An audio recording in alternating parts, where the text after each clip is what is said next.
ہمارے چینل سے جڑنے کے لیے ابھی ریاض منسی کو سبسکرائب کریں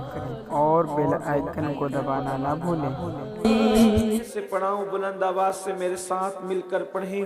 الصلاة والسلام علیکہ یا رسول اللہ،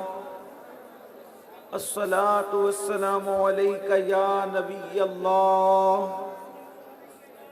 الصلاة والسلام علیکہ یا حبیب اللہ،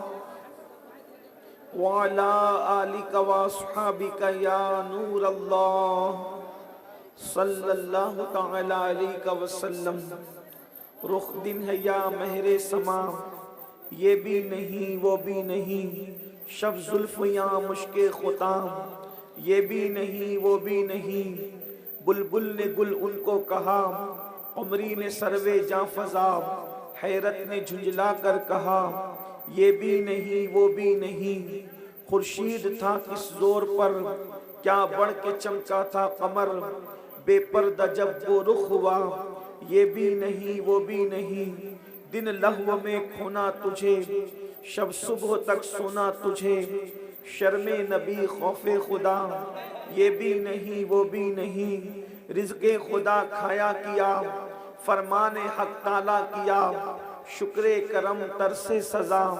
یہ بھی نہیں وہ بھی نہیں، اور ڈر تھا کہ عصیاں کی سزا اب ہوگی یا روز جزا، ڈر تھا کہ عصیاں کی سزا اب ہوگی یا روز جزا، دی ان کی رحمت نے صدا، یہ بھی نہیں وہ بھی نہیں، ہے بلبل رنگی رضا، یا پوتی نغمہ سرا، حق یہ کہ واصف ہے تیرا، یہ بھی نہیں وہ بھی نہیں۔ آج کی یہ محفل عقائد و اعمال کی اصلاح کے حوالے سے انعقاد پذیر ہے، اور آپ نے مجھ سے پیشتر ہماری جماعت کی عظیم عالم دین، عظیم خطیب حضرت علامہ مفتی عمران حنفی صاحب مدظ اللہ العالی سے ان کا عظیم خطاب سماعت کیا۔ یقیناً وہ اور بھی آپ سے گفتگو کرتے، لیکن وقت کی قلت کو دیکھتے ہوئے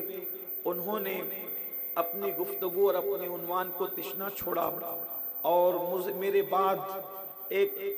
بہترین خطاب آپ کو اور ہماری جماعت کی ایک عبقری شخصیت حضور امیر سنی دعوت اسلامی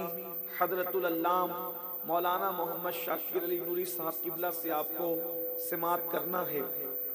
میں نے جس آیہ کریمہ کی تلاوت کی ہے اس میں اللہ تبارک و تعالی نے کامیابی کا راز بتایا ہے۔ دنیا کا ہر انسان چھوٹا ہو یا بڑا، امیر ہو یا غریب، مشرق کا رہنے والا یا مغرب کا رہنے والا، کسی برادری کا ہو، کسی خطے کا ہو، کسی قبیلے کا ہو، ہر انسان کامیابی چاہتا ہے، اور کامیابی سب کو چاہیے۔ دنیا میں کوئی انسان آپ کو ایسا نہیں ملے گا کہ جو عقل و شعور رکھتا ہو اور پھر وہ یہ سوچے کہ اسے کامیابی نہیں چاہیے۔ جس کے پاس بھی عقل و شعور ہے وہ کامیابی اور کامرانی چاہتا ہے، مگر یاد رکھیں اگر لیڈر کہے، کوئی سیاستداں کہے کہ ہم تمہیں کامیابی دیں گے تو اس کی کوئی گارنٹی نہیں۔ اگر کوئی دانشور کہے ہم تمہیں کامیابی دیں گے تو اس کی کوئی گارنٹی نہیں۔ دنیا کا کتنا بھی بڑا انسان اگر کسی کو بھی کسی بات کی ضمانت دے تو ضروری نہیں ہے کہ وہ اس بات کو پورا کرنے میں سچا ثابت ہوگا۔ لیکن اللہ کی کتاب ایسی کتاب ہے جسے قرآن مقدس کہتے ہیں، یہ وہ کتاب ہے جو عرب کے صحرا نشینوں کو مل گئی تو وہ کیسر و کسرا کے تاجدار بن گئے۔ یہ وہ کتاب ہے جس کی شان کا عالم یہ ہے کہ گمراہوں کو جب اس کتاب کی تعلیم ملی تو وہ آسمان ہدایت کے تارے بن گئے۔ یہ وہ کتاب ہے اللہ اکبر جس نے انسان میں شعور انسانیت پیدا کی۔ یہ وہ کتاب ہے جس نے انسان کو ناز بندگی عطا کیا، انداز بندگی عطا کیا، شعور زندگی عطا کیا، زندگی گزارنے کے اطوار عطا کیے۔ اللہ اکبر، اسی مقدس کتاب کے اندر موجود ہے قد افلح من تزکا وذکر اسم ربہ فصلی، کہ جس نے اپنے من کو اپنے دل کو پاک کر لیا، گناہوں سے پاک کر لیا، اپنے دل کے اندر سے گناہوں کی محبت کو نکال دیا، اور اس کے بعد جو نمازی بن گیا اللہ تبارک و تعالی اسے کامیابی عطا فرمائے گا۔ پتہ چلا کامیابی کا انحصار 3 باتوں پر رکھا گیا ہے۔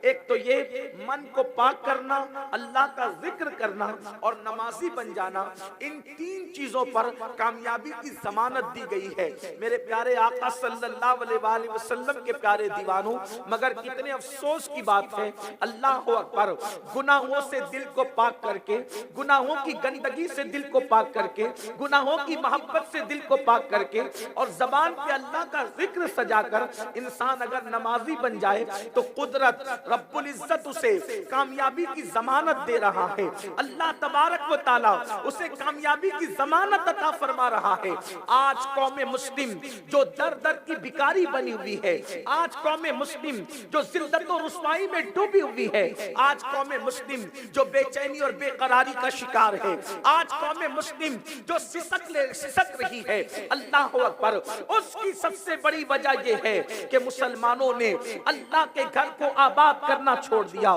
خدا کے گھروں کو ویران کر دیا۔ اللہ اکبر، آج لوگ کہتے ہیں مولانا ہمارے گھروں پر بلڈوزر کیوں چل رہا ہے؟ میں کہتا ہوں جو ظلم کر رہے ہیں خدا ان کے گھروں کو بھی سلامت نہ رکھے گا، مگر اچھی طرح یاد رکھنا، میں آپ سے پوچھنا چاہتا ہوں، اپنے گھر اجڑے تو تمہیں اتنی تکلیف ہو رہی ہے، تم نے برسوں سے خدا کے گھر کو اجاڑا ہے، خدا کے گھر کو ویران کر دیا ہے۔ مسلمانوں یاد رکھو، اگر قوم مسلم اللہ کے گھر کو سجدوں سے آباد کرتی تو کسی ماں نے ایسا لال پیدا نہ کیا جو تمہارے گھروں کو اجاڑ سکتا ہو۔ میرے آقا صلی اللہ علیہ وآلہ وسلم کے دیوانوں، کیا سمجھتے ہو؟ اچھی طرح یاد رکھو،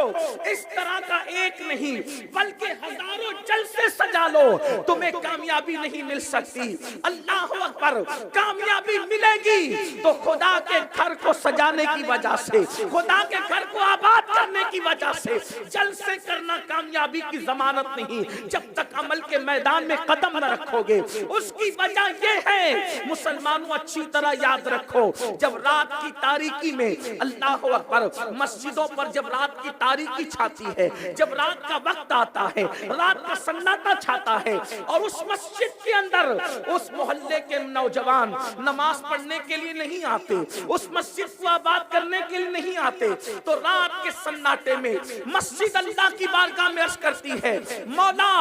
جن لوگوں نے مجھے ویران کر دیا تو ان کے گھروں کو ویران کر دے۔ اللہ اکبر، مجھے بتاؤ، جس قوم کی تباہی کے لیے مسجد اللہ کی بارگاہ میں عرضی کر رہی ہو، وہ قوم تباہ نہ ہوگی تو کون سی قوم تباہ ہوگی؟ وہ قوم برباد نہ ہوگی تو کون سی قوم برباد ہوگی؟ بڑی معذرت کے ساتھ، میری قوم جلسہ سننے کے لیے تو ہزاروں کی تعداد میں جمع ہوتی ہے، مگر عمل کرنے کے لیے آخر ہماری تعداد کتنی ہے؟ میں آپ سے پوچھنا چاہتا ہوں، جتنی بڑی تعداد جلسے میں موجود ہے، اگر اتنی تعداد مسجد میں فجر کی نماز میں پہنچنے لگے تو قوم مسلم کو کامیابی سے کوئی روک نہیں سکتا، کامرانی سے کوئی روک نہیں سکتا۔ میرے پیارے آقا صلی اللہ علیہ وسلم کے پیارے دیوانوں، اللہ کے حبیب، غیب داں نبی، شفیع المذنبین، رحمت للعالمین صلی اللہ علیہ وآلہ وسلم حضرت سیدنا ابو ہریرہ سے فرماتے ہیں، اے ابو ہریرہ، تو بے نمازی کے بازو میں بھی نہ بیٹھا کرو، تم بے نمازی کے قریب بھی نہ بیٹھا کرو۔ فقیہ ابو اللہ سمرقندی اپنی کتاب میں لکھ رہے ہیں، آپ کیا سمجھتے ہو؟ اللہ اکبر، یہ تصور کرتے ہو کہ نماز کو ترک کر کے رسول اللہ کے محبوب بن جاؤ گے، حضور کے مقبول بن جاؤ گے، حضور کے عاشق بن جاؤ گے؟ یاد رکھنا، اور اچھی طرح یاد رکھنا، اللہ کے حبیب علیہ السلام بے نمازی سے کیسی بیزاری کا اظہار کرتے ہیں۔ سیدنا ابو ہریرہ سے فرماتے ہیں، ابو ہریرہ، بے نمازی کی صحبت میں نہ بیٹھا کرو، اس لیے کہ آسمان سے بے نمازی پر لعنت برستی ہے۔ جو بے نمازی کے قریب ہو ہوتا ہے، ہو سکتا ہے اس کے اثرات اس پر بھی برس جائیں۔ ایک مقام پہ میرے آقا علیہ السلام فرماتے ہیں اے میرے صحابہ اللہ کی بارگاہ میں دعا کیا کرو کہ اللہ تمہیں بدبخت نہ کرے اور اللہ تمہیں محروم نہ کرے۔ آقا کریم صلی اللہ علیہ وآلہ وسلم اپنے اصحاب سے کہہ رہے ہیں اے میرے صحابہ اللہ کی بارگاہ میں دعا کرو اللہ تمہیں بدبخت نہ کرے، اللہ تمہیں محروم نہ کرے۔ صحابہ نے عرض کیا یا رسول